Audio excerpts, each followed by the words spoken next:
Mayahime bossa no pere, Mayahime bossa no pere, Mayahime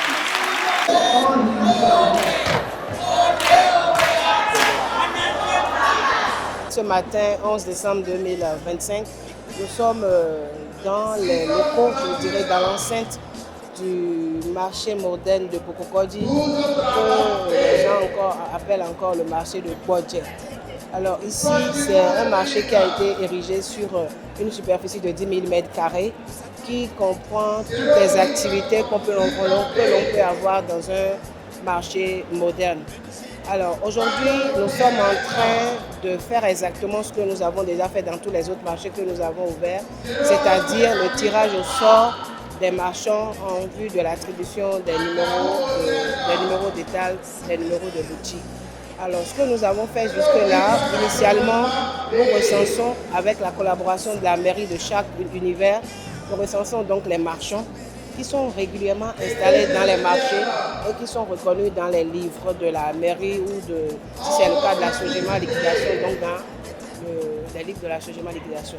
Le marché de Bokokodi comporte l'équivalent de 1766 places environ. C'est vrai, nous avions annoncé l'ouverture du marché de Bokokodi pour décembre.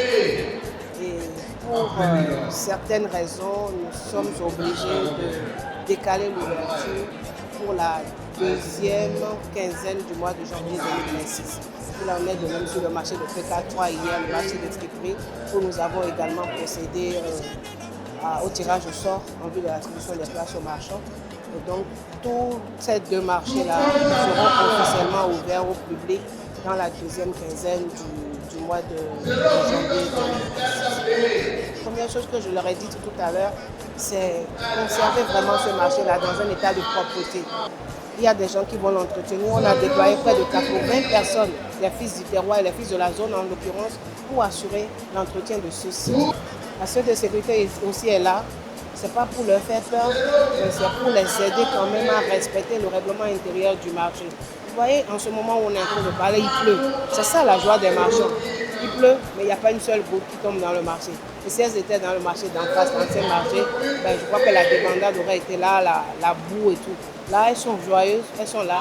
On entend juste le bruit de la pluie crépiter sur le toit, mais il n'y a rien qui se passe à l'intérieur. Un sentiment de satisfaction.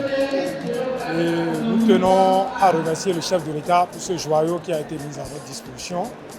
Et les responsables de l'ANAGEM et tout son staff. Parce que c'est du jamais vu, un marché construit avec les matériels de haut niveau et tous les marchands ont trouvé leur place. Nous demandons au chef de l'État de continuer dans le même sens, même après son départ, que ceux qui doivent être à sa place continuent aussi dans le même sens. Merci beaucoup. RTV, au cœur des marchés, au cœur du Bénin.